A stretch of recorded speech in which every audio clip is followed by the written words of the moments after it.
This is Eagle Owl, and today we're going to go ahead and talk about AJ Brown, how he simply wants to win. Also, Gardner Johnson is the key to victory. And lastly, Quinyon Mitchell is back, and the words came out of his mouth. But let's get straight into it. All right, man, before we hop straight into it, of course, gotta shout out the sponsor, BetUS. Shout out to BetUS. Use promo code YouTube150. On your first deposit, get 150% boost. On your next two deposit, 125% boost up to $2,000. Again, shout out BetUS for sponsoring this video. And before we get into the main topics, let's go over some quick hits. So we had some finalists. What do I mean by that? AP finalists is that Defensive Player of the Year. We got Zach Bond on there, Offense and MVP of the Year. We got Saquon Barkley on there, and we got two rookies and Quinyon Mitchell and Cooper DeJean as finalists. Now I don't think they'll win. That's the only one I'm really not confident about. I think they're gonna give it to Verse. Let's be honest, Verse closed out the season very strong. But to have two guys as potential defensive rookies of the year, can't be mad at that. So shout out to those two guys. Our first and second round pick is on there. But let's get into the next quick hit is Isaiah Rodgers. Isaiah Rodgers, it was an article written about him, which I believe the article was pretty good, but the headline was nasty. It was nasty work. And that's why most of these players are getting away from traditional media. Now, I had some criticisms about Isaiah Rodgers in the past, of course, me thinking that he wanted to go back to the Colts, this and that, but I never talked about anything personal like gambling and this and that. And he apologized for those things. But that's like personal stuff. And again, I didn't like the clickbaiting headline at all. It was disgusting. And again, I don't like the personal attacks. You got to keep it football. I was never that type of guy. I had criticism on the field or things you possibly do related to football on Twitter, but the to had a gambling thing and basically call him a disgraced gambler or something like that's disgusting because he's not defined as some gambler. I think he made like some small bet or whatever, but because he's in the NFL, can't do that. It is what it is, and he learned from his mistake. And again, man, the Philly Inquirer, that was just nasty work. It was nasty work. Let's be honest. Also, AJ Brown clowning Darius Slay. So AJ Brown put something up on his story, and let me play this clip.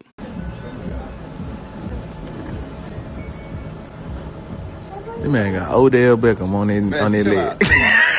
I like it, man. It do look like he got Odell Beckham tatted on him, man.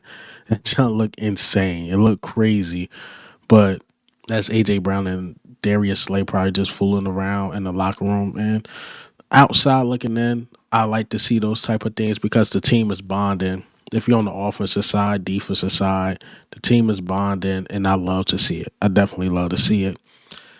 And last quick hit before we get into the topics, the injury report. We got to go over the injury report. All right, so this is the injury report from yesterday. And the two guys that concern me, obviously, is the first two guys. So we have Dallas Goedert here and Cam Jurgens. We know Dallas Goedert been injury prone, so hopefully he's good. Cam Jurgens back, did not practice. It seemed more like rest, but we will monitor that and watch that. They got AJ Brown. He was limited with the knee. We already know the Eagles are taking it easy on him. And Britton Covey, practice window open. Neck injury, he was limited. Then you had Jalen Hurts with the knee, limited. Lane Johnson, knee and rest, limited. Quinyon Mitchell, shoulder, limited. You have Josh Sweat here, ankle/rest. Then Kenny Pickett, full participant, and Byron Young, full participant. But based on that report, the guy I'm worried about the most is Dallas Goedert. We know, again, he'll be on IR or he will be hurt for a game. Like, that been Dallas Goedert. So I hope he's good. I definitely hope he's good. I mean, watch the injury report heavily today. And, of course, Friday, I think that's when they give out who's playing, who's not playing. So we would definitely be watching that. But just went over the injury report. As you've seen, Quinyon Mitchell was limited, but Quinyon Mitchell spoke about his injury, and this is what he had to say. How you feeling? Feeling good. Ready to go this Sunday. Any limitations or anything? Nah, I'm good to go. What happened on the injury? Just tried to make a tackle. Kind of like felt something in my like shoulder neck area, and then just couldn't come back in. How confident are you in making the tackle this upcoming game and not getting injured again? Very comfortable. Yeah, no limitations. Was there a point where you thought that you might be out for a while? No. Did you want to come back in? Just talking to the trainers and stuff. Obviously I want to come back in and play, but this was unfortunate enough. How do you think Isaiah played? I think he played great. I feel like all year he's just been coming in, stepping up, and making plays when people go down and stuff like that. So I feel like he had a great game. No limitations. We got to hold him to that. He said no limitations. He's good. And when he made the tackle on Stafford, that's what caused the injury. So again, Quinyon Mitchell should be good to go. I don't think the shoulder injury should impact his play.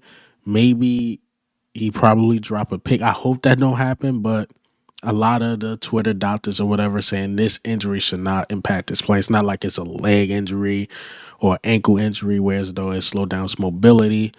He should be fine. He should be good to go. So I can't wait to see him play. I thought we missed him a bit on the field. Isaiah Rodgers had an on and off day. I can't call it bad, but I can't call it great what Isaiah Rodgers did. But that fumble recovery and the return back that he made, that was a help. The incompletions he got, the breakups he got was a help. Then you seen plays where he got mossed or he could have caught potential interceptions. So it's like I see the good and the bad. I definitely see the good and the bad in Isaiah Rodgers, but we know Quinyon Mitchell is the reason why he's a Defensive Rookie of the Year finalist because he's having that type of a year. So it's going to be good to have him back, definitely against like Terry McLaurin and those guys. You want to be at full strength, especially in the secondary.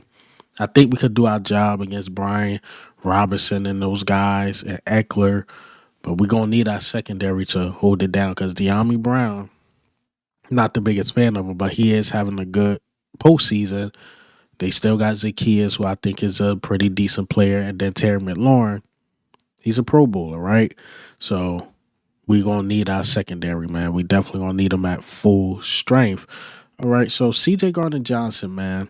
I mentioned this before, but I want to mention it again just to, just get people rejuvenated on this because I said, the biggest loss to the Commanders, even when Jalen Hurts went out, I know that's one of the main losses we talk about and we debate, like if Jalen Hurts played, we would have won that game. For sure, we would have won that game.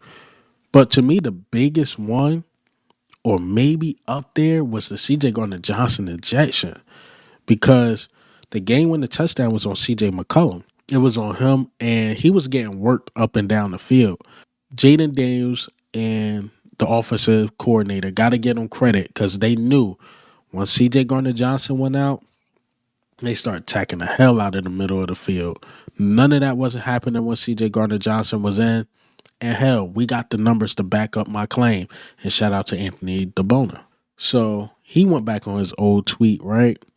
So just to go back to that old tweet, this was December 23rd, and it said Commanders scored 14 points, gained 194 total yards, had 4 turnovers, and 9 possessions before C.J. Gardner Johnson was ejected. All right, so Commanders scored 21 points, gained 210 yards total, and had 1 turnover and 4 possessions after C.J. Gardner Johnson was ejected. So you see the big difference. They couldn't really do what they wanted to do when C.J. Gardner Johnson was in, but they took advantage of the backup guy. And if something like that happened on their side, hope we do the same thing. So a lot of Commanders fans is like, oh, we got fraud turnovers against y'all, but we still won. Jaden Daniels did this and did that. Just mention C.J. Gardner Johnson and have that in your back pocket. They got away with a lot, man. I mean, look, what's the rare case that Jalen Hurts going get hurt. Devontae Smith drop a wide open pass. And then our best safety get ejected. All that happened, took for them to win by 3 points. I think CJ Gardner Johnson is going to be more cool, calm, and collective going into this game. I'm hearing Jalen Hurts' knee injury is not as bad as people hyping it up to be. So we're going to have Jalen Hurts. Just Jalen Hurts got to be really, really careful. And I don't think Devontae Smith dropped wide open passes like that against the Commanders. So those things are not going to happen. And A.J. Brown owes one. I think he's going to have a good game. Devontae, I think we're going to see a complete game by the Philadelphia Eagles. My personal opinion, that's what I'm thinking. I think we're going to finally get that, complete game. All right, and let's get into the last topic. A.J. Brown just won a win. Speaking of A.J. Brown, no, the last 2 games been lackluster. The first game was like, yeah, he's not getting much targets. Green Bay just seeing everything that was happening. Second game, he did get a lot of targets. He dropped one going across the middle, though he was open. He dropped one going down the sideline. He spoke on that as like, man, it's that snow. But, he was asked about his numbers because it's the postseason. A.J. Brown not making much of an impact right now. And this is what he had to say. I can't worry about what happened in the past or even these past 2 games. I only can look at the film and learn from it. And just kind of how the game's been going. Like I said, after the game, I'm okay. We won. I had some incredible blocks for the spring touchdown. So regardless of if the numbers are not there, I know people care about that, but right now, none of that matter. It's all about getting a win at the end of the day. So it don't matter. I love what he said, man. It's the playoffs. It is the playoffs. I think A.J. Brown will be just fine, man. You know what he did to Lattimore the first time. Let's see if he can do it again. And just in case to calm down some of the Eagles fans that think A.J. Brown and Jalen Hurts is beefing, this is what he had to say about Jalen Hurts. I'm expecting him to come out and just do what he does. And, he's a warrior, so he went out for a little bit. They said Quinyon was warming up. We looked up, and he was warming up. So that tells you everything about him. That doesn't surprise me. And if he is bad, I don't know. But in that game, he came back in the game and he finished the game. So so it says a lot about him. When you're in a game, So it's not a Jalen Hurts and A.J. Brown thing. It's not A.J. Brown being egotistical, whatever y'all think of him. It's just one of those things. He had a bad game the last game. No snow. I think it's going to be like 40 degrees, which is really, really good in the Northeast. And let's see what AJ can do. But I think overall, AJ just want to win. All of us just want to win, man. We don't care how I look right now. Just win the game. If Jalen Hurts throw for 10 yards and Saquon Barkley run for 300, we're going to hear the media. Don't care. If we won, we in the Super Bowl, cool. But that's all I got for you guys today. And hey, man, what do you think? How do you feel about the news today? CJ Gardner Johnson, Quinyon Mitchell, the injury report, all this good stuff. And again, shout out to BetUS for sponsoring this video. And this is Eagle Owl. I'm out.